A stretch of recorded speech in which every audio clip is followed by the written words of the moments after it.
The views and opinions expressed in the following paid pre-recorded program are those of the host, callers, and guests and do not necessarily reflect the views or positions of the station, its management, or its owners.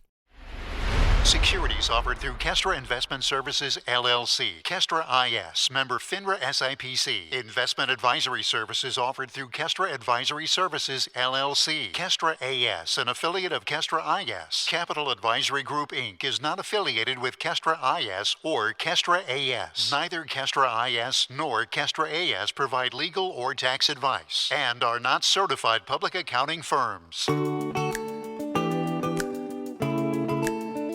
You work hard for your money. For the next hour, you're going to learn how to keep what's yours. Capital Advisory Group presents Keep What's Yours. Here are Josh Gilbert and Jeff Zufall. Hello and welcome to Keep What's Yours with Jeff Zufall. My name is Josh Gilbert, sitting here with Jeff Zufall, Senior Tax Strategist and Wealth Advisor with Capital Advisory Group. Hello, Jeff. Hello. Happy Saturday. We've got the book that you've written, Keep What's Yours, How to Leverage the New Tax Law to Create Unfair Advantage Over Your Competition, in this case, the competition being the IRS. IRS, yes. Federal government.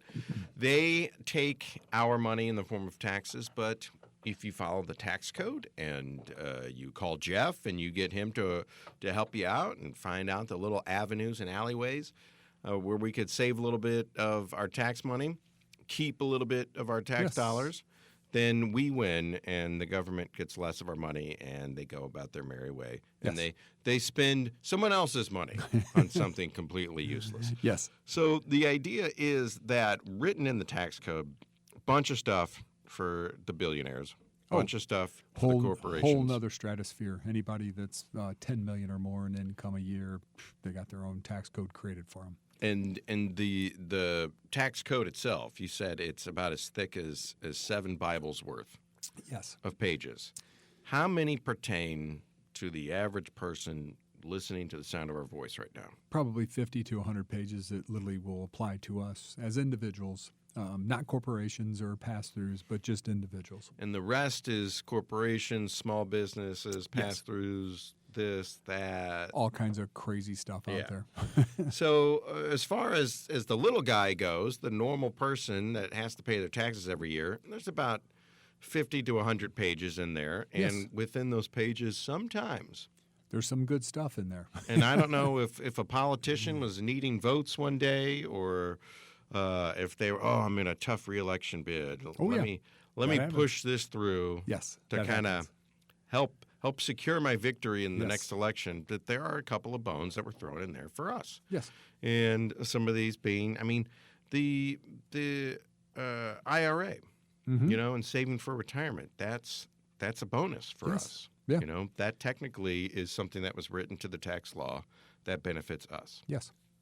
And I'm using a flex spending account, FSA, for my son's schooling. That's a bonus for us. We get to keep about $2,400 a year. Yes. In the form of real cash, not going away to taxes. Saving for college fund, that's in the tax code. That's a bonus for us. So there's certain things that are written into the tax code that could really help us out. Most definitely. Problem is, we don't know they're there. Exactly. Don't know what you don't know. I haven't read the tax code. I haven't even skimmed the 50 to 100 pages that pertain to us. And even if I did, Jeff, I was an English major. On those ACTs and in the reading comprehension, I did great. You could probably read some of this and still you go, what did it say? I would read this and be like, what? And I'm good at reading comprehension. It's just not written in a language that we're used to, and sometimes we just needed extra help to navigate the tax code, and that's why Jeff is here. So if you need someone, and we hear the commercials now, if you need someone because, you can't pay your tax bill or, you don't know what to do, Jeff's here for you. That's definitely what Jeff is here for. If you have found yourself owing a lot to the IRS and you don't know how you're going to pay them, or you paid a bunch of money to the government in the form of taxes this year and you said, I don't want to do that again next year, call Jeff. But if you're a little guy like me and, you start talking to Jeff at a bar one day and you say, You're an accountant. You're a tax guy. Usually they get up and move. Yeah. Yeah. Well, that sounds real Yeah, boring. I'm bored. See ya. But then you're like, you know what? There are certain things that I am not. I'm just paying my taxes every year. I just go about my business. There's certain things that I'm not taking advantage of. Exactly. And I'm leaving money on the table, and that money on the table is going to the IRS. Yes, or the state. And Whereas it's I could have big bucks. I could have kept it in my pocket. I could have put it into a savings account. I could have put it towards my son's college fund. Paying your bar tab. Paying the hey, and by the way, I still owe you a drink for helping me save $2,400 a year. So these are the things that Jeff is here for. For the people that really have some real tax troubles and they need to figure it out and get themselves prepared to not run into these problems next year. And he's here for everybody else, which is everybody, who pays taxes. Let me see, show of hands. Yeah, Everybody? Everybody. The people that probably don't even think about, their tax situation, Jeff can probably find. If you're not doing anything special inside your taxes, Jeff can probably find at least one thing. There's typically a handful. Depends on some people. If you're a W-2 employee, you're like, hey, this doesn't pertain to me. Yes, it does. It's your tax withholding. What do you put if you got access to a 401k? Do an IRA. And it's not tens of thousands of dollars that you need to do on an annual basis. Start small. If you haven't done anything and you go, hey, every year I file on TurboTax, I get it. I got a W-2 and that's it. I got a couple kids, wife, couple kids. The theory on it is start slow, build your way up. And it's stuff like 401ks. Most people I see, they're like, hey, I do 7% in my 401k. I get it. But then I go, hey, did you know that $30,000 is the max you can put in there from a dollar value? And it becomes a chunk of change. In some cases, it could be 35% of your income. And it's not so much the percentages or what your employer matches. It's more what are you putting away on a pre-tax basis going forward. And they cap the Roth. They cap the IRA. They're all capped dollar-wise. Because they know that if we really took advantage, this is a benefit to us. There's people who, I still scratch my head and I try and figure out how they survive, but they can max out, two incomes, but one of the incomes, spouse's income is 100% deferred and all kinds of crazy stuff. And they can function and survive. So if you can get through the month, the 2-week pay period, the year, yes. If you can get through and you still have a little extra money left over, then congratulations. You're doing pretty good. You're doing good. But you can start thinking about, should I be contributing more to the IRA? Yeah. And they cap it because it's beneficial to us. Exactly. Yeah. Over the long run, yeah. It's going to help us. It'll accrue. It'll grow. So concept is it's pre-tax dollars, typically pre-tax going in. After-tax dollars are tax-deferred growth over time. That's your buddy.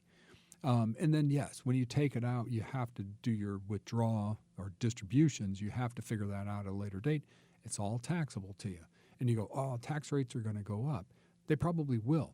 But the concept on it is you're not going to liquidate the thing one day and say, hey, send me my $1 million. You really don't want to do that. You're going to say, I need an income stream of, $50,000 a year or something of that effect. And then that's what you work as you go forward as to, that's the planning side of it.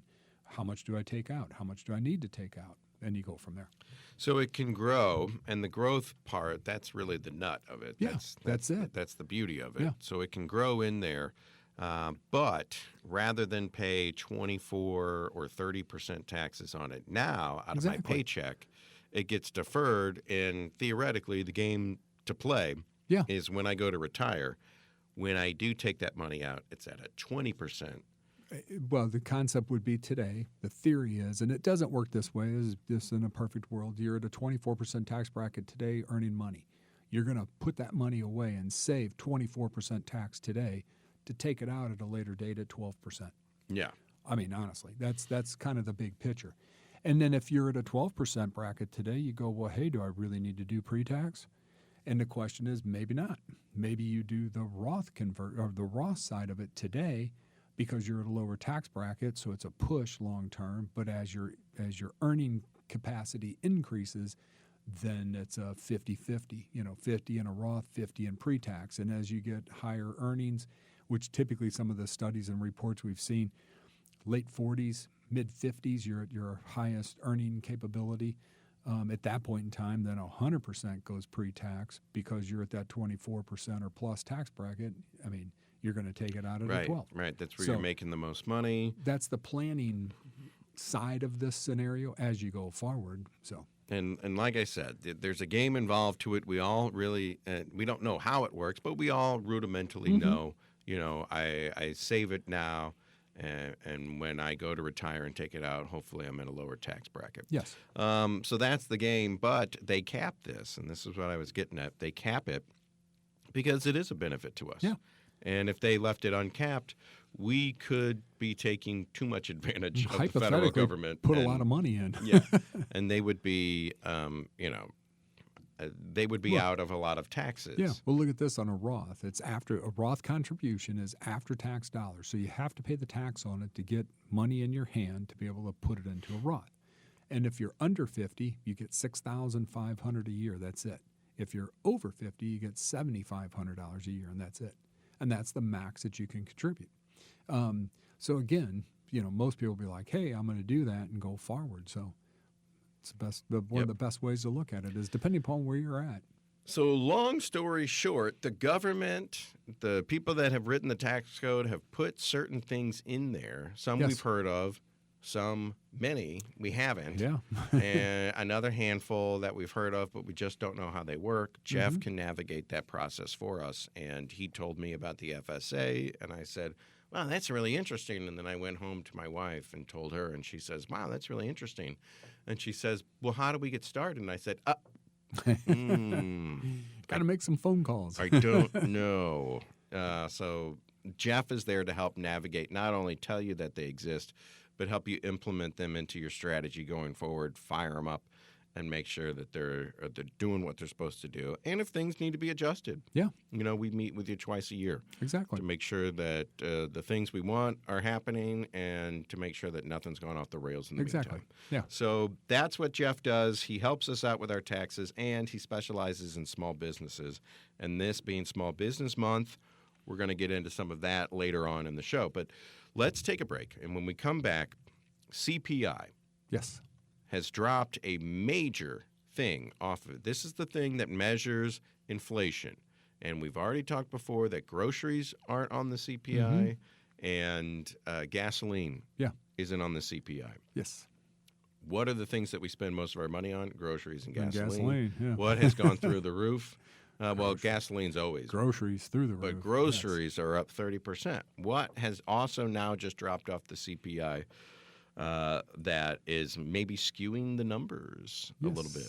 So we'll talk about that in the next break. Plus, like I said, Small Business Month. If you own a small business, we'll talk directly to you coming up later on in the show. It is Keep What's Yours with Jeff Zufall, Capital Advisory Group, 636-394-5524. I'm talking straight to you guys. If you are doing something tax-wise or financially and you don't have any tax consultation on it, Jeff, what do you say? Everything that we do. Pretty much everything that you do will fall on your tax return at some point in time, so be prepared. So if you're buying a boat or you're buying a house or you're just living your life or your taxes were too high this year and you're like, why is all this money going out? Call Jeff because everything that we do has a tax, is a taxable event. And we want to make sure that when we do them, we're benefiting. Yes. The most we possibly can, and not the federal government. That's the enemy here. But taxes are what they are. Necessary evil. Right. And again, the taxes that you do pay, hopefully they're applied correctly.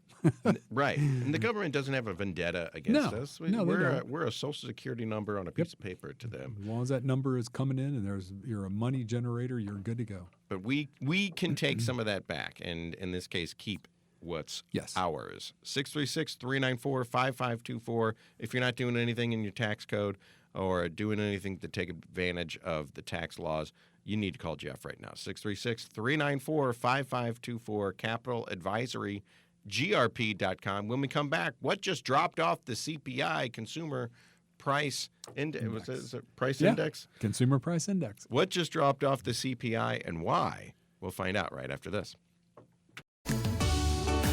Keep What's Yours continues with Josh Gilbert and Jeff Zufall. Back on the show, back to Keep What's Yours. And Jeff, we teased it, but let's drop it.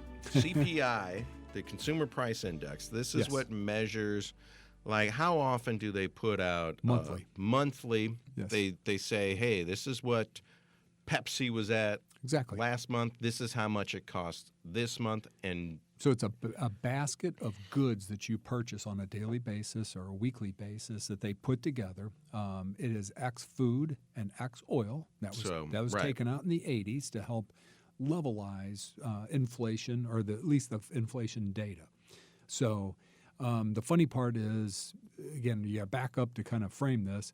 The Federal Reserve said that, we may decrease interest rates in 2024. They said that at the end of 23. And everybody was like, whoa, where's that coming from? And again, to their credit, they were maybe trying to keep it from being a political event, saying, hey, if we lower rates in 24, we're not doing it to help current administration, so on and so forth. So you can kind of buy that. But the markets, the economy, everybody's sitting here waiting for this rate cut to come along. And you're like, yeah, that's what we want. The problem is January, February, and March, the CPI numbers were higher, which means inflation is still here. So the concept on cutting interest rates are to slow or basically spark the economy, but you can't do that in an inflationary period of time. You have to raise rates. So the problem is then we see the April numbers come out and they are flat. There is no inflation anymore. And you go, where did that come from? How could you go 3 months consecutive of positive and then April is lower or negative? And then when you read the caveat buried back in CPI, who basically is the Bureau of Labor Statistics, took out coffee. And you go, what? oh, coffee. So they took coffee out of the CPI index, and by doing that, it made April go backwards. So this is one of those things where we try to understand it. The CPI puts out their numbers. They track how much more expensive things have got, This and basket that's of where goods. Yeah. that's where we get our inflation number. Yes. So we see the inflation number. We just don't really know how it gets. How it gets pushed back over there at the end of the year. It's the CPI that Yes. that That basically drives it drives at it. the end of the day. They take out gas, which I get. I Yeah. mean, gas and oil. Yeah. Depending on this weekend, Memorial Day weekend, it goes up for whatever reason. The report I just for- read this yesterday was that the oil is going down for this weekend. Oh. So hopefully That it doesn't make any cost them. sense. It made 0 sense. But that's why I think Yes. gasoline is taken out, because it goes up and down, and no one can really Mm-hmm. understand why. Groceries being taken out, I don't get this one at all, but Yeah. it was taken out in the 80s. in the 80s, they took food and oil out of the CPI calculation because inflation was 14%, and they wanted to kind of calm those averages. So They wanted to manufacture Yeah, so they the took it inflation out number. and said, hey, it will help smooth and get a more precise reading of what inflation is. So what's the inflation number right now? Just 3.4%. 3.4%. Mm-hmm. But when you go to the grocery store, So to give you an idea, going down Mm-hmm. that path, they took coffee out, and since September of 2023, coffee prices are up 78%. I So- get it. I've been calling coffee brown gold. Yes, I drink a For- lot of coffee, and I kind of ignore it because I like it.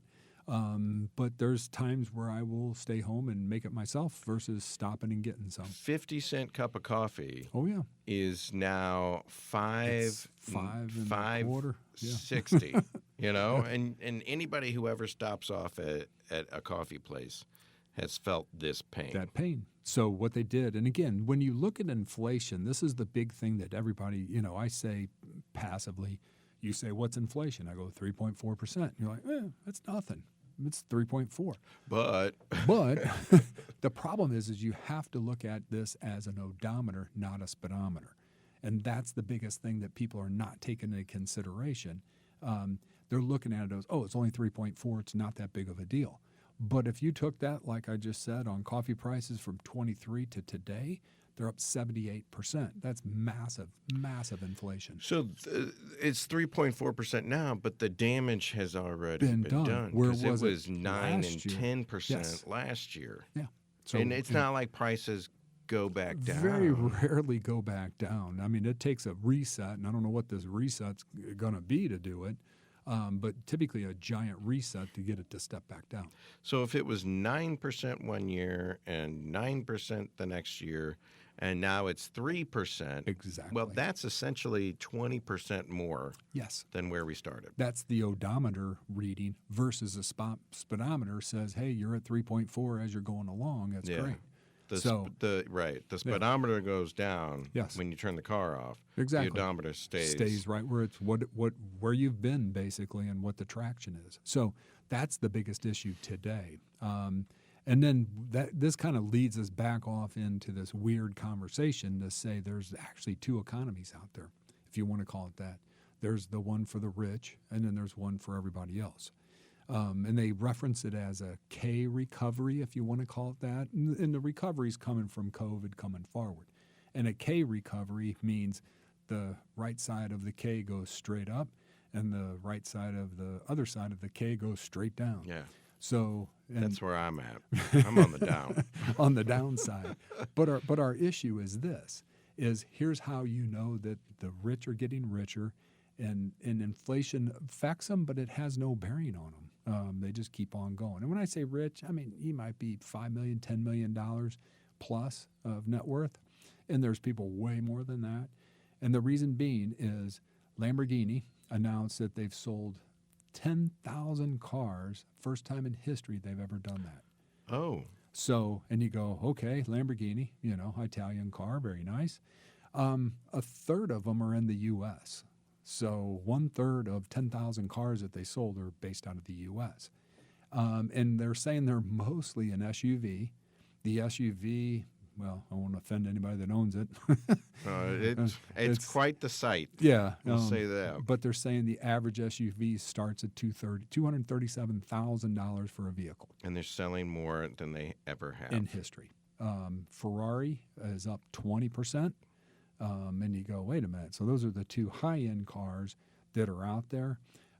Bentley reported record sales. Austin Martin and Rolls-Royce are real close behind them.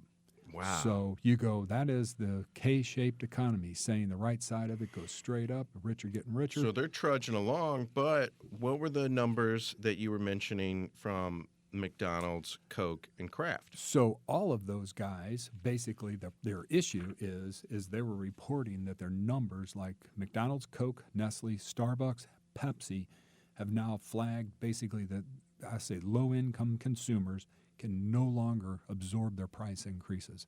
And people are starting to back off. So McDonald's basically reported that same-store sales are down 3% and transactions dropped 7%. Okay, so that's basically saying people aren't buying their stuff anymore. Well, that's interesting because I want to get into this because this says a lot about what our economy looks like. But 7% of transactions are down. Yes. But their sales are only down 3%. Yes. So they've raised the price so much that they were able to absorb exactly the bulk. A lot of those missed transactions.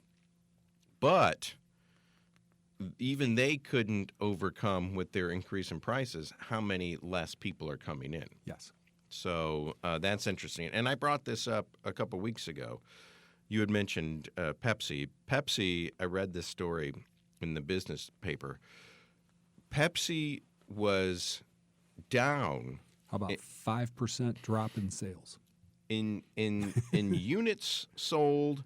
They didn't sell as many cans of Pepsi. Yes. They didn't sell as many 2 liters, but they were all shaking hands because their sales numbers were still pretty good. Yeah, and it's exactly. like you did worse yes. at your job if your job is to move cans of soda. Yeah.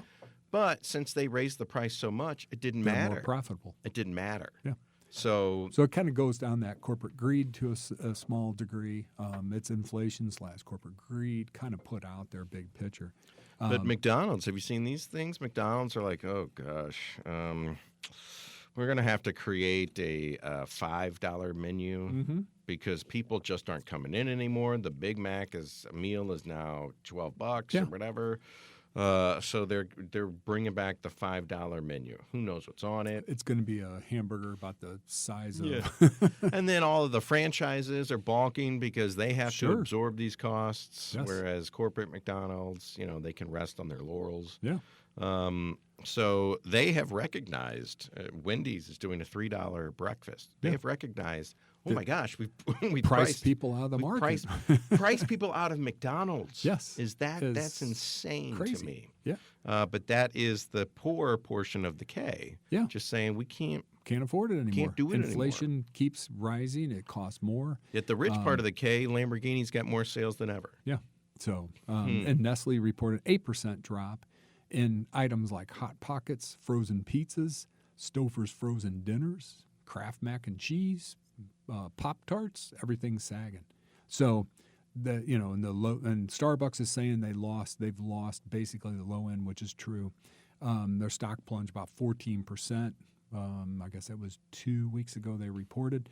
They're just saying it's lower, revenue, lower transactions, smaller ticket size. How you get a smaller ticket size at Starbucks, I don't know. But, right. But hey, have you seen the price of your coffee lately? Oh, yeah. No. Duh.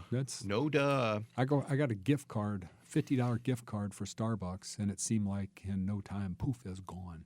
And I don't get anything fancy. I'm the fool that shows up in drive-thru and says, "Can I have a medium black coffee, please?"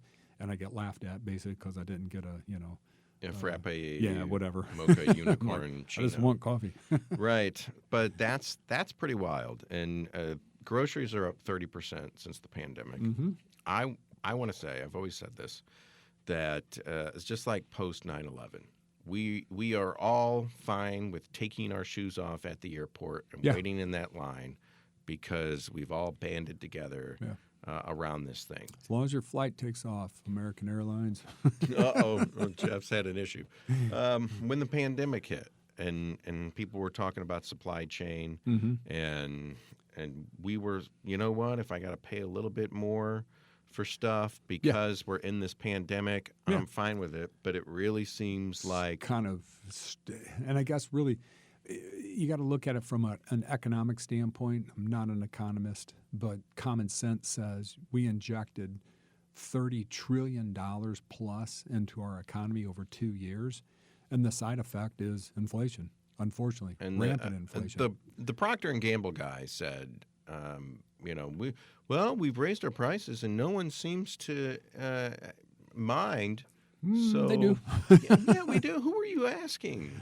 We were okay with it during the pandemic because we're all huddled together in this thing and we're going to get through this. But now it just seems like they're raising prices because they can. Well, they can, but they've also, in some degrees, priced themselves out of the market. Now McDonald's is noticing. And they realize that. So we have lost a sector of business because we raised prices too much. Yeah. And not because the burgers got more expensive. No, because the transactions are 7% less, but sales are only down 3%. Yeah. So it's not like they're losing money. They're still making money. But it's just a really interesting look at how the economy works and what happens when. And the question is, what's the reset on this? And I don't think really anybody knows, other than the Fed says interest rates will be higher for longer. What's that mean? Is that 3 years? Is it a year? Is it 10 years? And the higher you keep interest rates up, inflation at the same time, so everything costs more. Buying a house, and interest rates are now, and again, back after 9/11, in 08, you got to say interest rates were artificially too low, but that was by design. That was cheap money. As long as you could, sign your name to a piece of paper, they loan you money. But today, now you're like, ooh, wait a minute, I don't want to borrow that money because it's going to cost me 7.5% or 8%. We're seeing people that got HFA or the FEMA loans, and basically the trick was they were variable interest rates. So 5 years ago it wasn't an issue. Today it's 11% interest rate, and you just don't go refinance $2 million on a whim. There's a little strategy behind that, but it just kind of slowly crept up. Nobody paid attention to it. And the bad part is J.P. Morgan came out 2 weeks ago, a week ago, and said, don't be shocked if the Fed has to raise rates in 2024, not lower rates. Oh, boy. So, again, what's it do economically? I don't know. But at least be prepared for it if it happens. So, yeah, and we're all kind of wondering where it goes from here as our burgers get more expensive. Everything's getting more expensive. Are our salaries going up? Not that's really the problem case. is the income has not kept pace with inflation by no means. Did the corporations run away with this and say, hey, we're going to use the COVID as a cover to raise our prices? To raise prices and get away. Supply chain hasn't been an issue as far as I know For in a while, 2 or since 3 years. 21-ish. Yeah. So why are prices still going up at such a rocket pace? Well, and this is the thing. Maybe they won't raise prices further, but are they ever going to lower them? That's questionable. Yeah, probably not. So, yeah. But I remember before we go to break, what was that movie, Mr. Mom? And was it Martin Mull, Schooner Tuna? She goes back to work in an ad agency, and she comes up with this idea to have him go on the air in the mid '80s when inflation was crazy, and say, "Hey, times are tough right now. We're going to lower the price of Schooner Tuna." But when things get back on track, we'll raise it back up again. Yeah. But for now, we're going to lower the price to help us get through this. And they had a big American flag. Where's the Schooner Tuna guy today? He got driven out of business about 2020. They forced him into early retirement, So they're just not doing that. But we'll see what happens from here because they are recognizing sales are down. Yes. Transactions are down. So we might see some activity where they actually reduce prices going forward. We'll see. We'll see. We will see. Fingers crossed. All right, let's go to commercial break, and when we come back, wrap up the show. We've got a lot to talk about. Small Business Month is May, and so we want to chat about some of the things that the small businesses out there can take advantage of. Here's the phone number to call if you want to get in touch with Jeff Zufall, 636-394-5524, 636-394-5524, CapitalAdvisoryGrp.com. Jeff's got his finger on the pulse of everything that's going on in the economy. He's read up on all the tax codes and things that would affect us. If you want to go and bring your stuff to Jeff and just say, hey, is there anything that I'm missing out on? And that is the name of the show, the name of the book that he wrote, the name of the lifestyle that we try to live. We want to try to keep more of what's ours and less going out to the federal government. So just say, Jeff, am I missing something here? Can I be taking advantage of the tax code to keep some more of my money? And chances are he'll say yes. Jump the gun there, but he's eager to say yes. There's something out there that you can be doing. Let's go to commercial break, and when we come back, Small Business Month. What are some of the things as far as business travel / vacation that you can be taking advantage of inside the tax code if you're a small business? We'll be back. Keep what's yours with Jeff Zufall on the Big 550 KTRS. Keep What's Yours continues with Josh Gilbert and Jeff Zufall. Back on the show, back to Keep What's Yours with Jeff Zufall, and Small Business Month is this month, May, and there's a couple of things that we've been chatting about throughout the month, and as we're heading to the end of the month, let's squeeze another couple of things in there. Yeah. Business travel. Jeff, I have seen so many people, what is it? The quiet quitting, where the people were just like, you know what? I'm out. I'm not going to work as hard. I'm not going to quit, but I'm just not going to work as hard. Now there's quiet vacation days where you go to the lake, but you log in as if you're working. I'm old school. I scratch my head on the working from home thing. I got a bunch of girls, and they're all like, "Hey, we're working from home Thursday, Fridays," and I'm like, "What are you doing?" Well, how hard are you working? Yeah. And I'll say this: my wife gets more work done when she works from home. She doesn't have to make the commute. When I worked from home at a previous job, I was watching movies all day. I would have been, if I had stayed at that job, I would have been fired. I woke up through COVID when we had to work. We were forced to work from home for a week. I woke up at 6 o'clock on the couch going, I'm supposed to be working. Yeah. I was like, whoops. I drifted off to sleep. Yeah. So there's people that are doing this quiet vacationing where they're going to the lake for the weekend, but they're tacking on a couple of days ahead of time and just, logging in and doing their work, but they're actually at the lake. Yeah. So what about business travel? When we travel for business, is there something that we can do where if, I'm going to do this, my wife is traveling out to Vegas in October, I'm going to tag along for the front part, which is a weekend. Yes. We're going to get there early, and then she's going to stay through the week for the convention, and I'm going to go do the home. thing. So when it comes to small businesses, and they want to travel, but they also want to say, hey, honey, come down with the kids at the end of the vacation. They did it in Orlando. Let's go to Disneyland. Is there something they can work out there? Yes. So as long as your main motive of travel is for business, the vacation's on the backside of it. But if it's truly you're going to take a vacation and you might say, hey, I'm going to stop by and talk to somebody. No, you can't write it off. But if there's a convention, if you're going to a convention and you hang out for the weekend and leave on Monday, you can start to write it off as a small business owner as long as it has a true business purpose to it. So it might be a convention. It might be you're going to, get some continuing education credits, whatever it is. That's the trick of being self-employed to get that write-off. And is this just for self-employed, or Yes. is this for employees so like as in well? like in your case, really, your wife My is wife is probably an going to employee. be she's an employee, so she's probably going to be compensated by her employer, or they're going to flip the bill, or she might have to buy stuff, but she's going to turn it in and get reimbursed. But then when you tag along, you're on your own. Oh, okay. So you'd have to have a business. So let's say that your LLC could somehow be twisted into this and say, hey, we're going there for our LLC. Probably totally different agenda, but as long as it is for a business purpose, you can actually take that deduction. So something to keep in mind. yes. When we're doing this, if you're a small business and you're doing business travel and You're either going to see clients, you're going to some type of a convention, some educational scenario. I go to Chicago 4 times a year on a ritual, pretty much, and that is all business education stuff.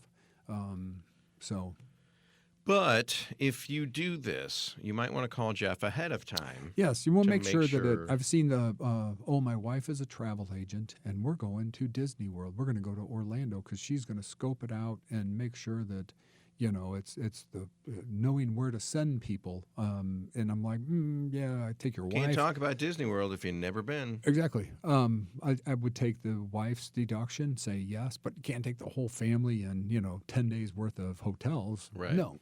Right. So consult with Jeff ahead of time, 636-394-5524. And on the back end, slide it Jeff's way and just say, does this count? As long as it's mapped out correctly, you're good to go. Okay. And there's no issues. That's fun. And then ADA, the Americans with Disabilities Act. So basically, I've got a business. Yeah. So they're basically the smart scenario in this as you go forward. If you have a business, not so much just a business, but if you own property, maybe you rent a space, and if you start to do deductions to to your property. So let's say that you're going to put in basically a handicap accessible parking lot. You're going to do a curb cut, make a little ramp, and make it accessible for someone to actually get in and out of your office. And you got to write a check for that. You're like, typically that's capital improvements, and it's amortized over a period of years. So you go, hey, I'm not going to spend $10,000, but it's going to take me 5 years to get that back. I just won't do it. Mm-hmm. But in the tax law, it basically says if you do that, you can take an immediate deduction for it, basically under this ADA rule. If it falls into the ADA, where you're making improvements to make your business more accessible to people with handicaps, so this is not new construction. Yeah, right. And it's not major renovations. This is just, hey, I'm gonna make a curb cut, make it easier with a ramp. You mentioned a drinking fountain that's lower down for people in wheelchairs. Somebody in a wheelchair, you make a drinking fountain that's wheelchair accessible. A bathroom stall. Yes. that's accessible, that kind of stuff is deductible. And you don't have to amortize it over a period of years. You're getting an immediate deduction for it. And is it a dollar for dollar Yes, sir. credit? Yes. Like if the bathroom stall renovation cost me $1,300, you're going to get $1,300 that year So if you did it in 2024, when you file your return for 24, you get that deduction. basically giving you a credit to make your business more More accessible. Yes. And I don't know where the law stands these days. Schools and really big corporations and stuff have to kind of abide by some of these rules. Pretty much every building out there, commercial building that you're functioning in, has to have some handicap accessibility. Yeah. Part of the American Disabilities Act. Putting one of those sensors on the door. The door opens automatically. Not say I'm lazy, but they're kind of cool. I use them every chance I get. I walk by, hit it, and the door opens for me, and I walk right in. Yeah. So, stuff like that is making it, ADA accessible. You get to take that deduction, whereas that would have been a capital improvement to the property, and it would have been amortized over 5 years. If you were thinking about doing this to your building, if you were it's worth taking a peek at. Going to be doing it anyway, Mm-hmm. take a look at it because you could really take advantage of the tax benefits from it. Not only be able to sleep at night knowing that you did something good out there. Jeff, thank you so much. We got to go. You betcha. Thank you. Small Business Month, and next week probably. I haven't looked at the calendar, but we're out of May, or it's the last day. But let's do one more Small Business Month, even if it is June 1st. Yes. And just see what is out there that the small businesses can be taken advantage of, because it's hard out here for all of us. But the small businesses are feeling the brunt of it, I feel. 636-394-5524. 636-394-5524. Jeff Zufall, Capital Advisory Group, CapitalAdvisoryGrp.com. And I'll book in the show. We started by saying if you're not taking advantage of the tax code, you're leaving money on the table. Yes. You're giving money to the IRS that you could otherwise be keeping in your pocket. Put in your pocket. Going to your Disney fund. Yes. Going to your addition to the house, pie in the sky pool. Mm-hmm. More realistically for me, maybe a hot tub someday. This is money that is yours, and if you're not doing anything to prevent it, it's going off to the federal government, where otherwise you could have probably kept it. So Jeff can sit down with you, take a look at your books, and say, hey, you could take advantage of this, you could take advantage of that, and before you know it, on a yearly basis, maybe you're keeping $2,500 more in your pocket just because you're using the tax code to your advantage. Jeff, thank you so much. Thank you. And we'll call you 636-394-5524, and we'll see you next week. You betcha. You've been listening to Keep What's Yours with Josh Gilbert and Jeff Zufall, Senior Tax Strategist and Wealth Manager at Capital Advisory Group. To learn more, call 636-394-5524 or visit CapitalAdvisoryGrp.com. The views and opinions expressed in the preceding paid pre-recorded program are those of the host, callers, and guests, and do not necessarily reflect the views or positions of this station, its management, or owners.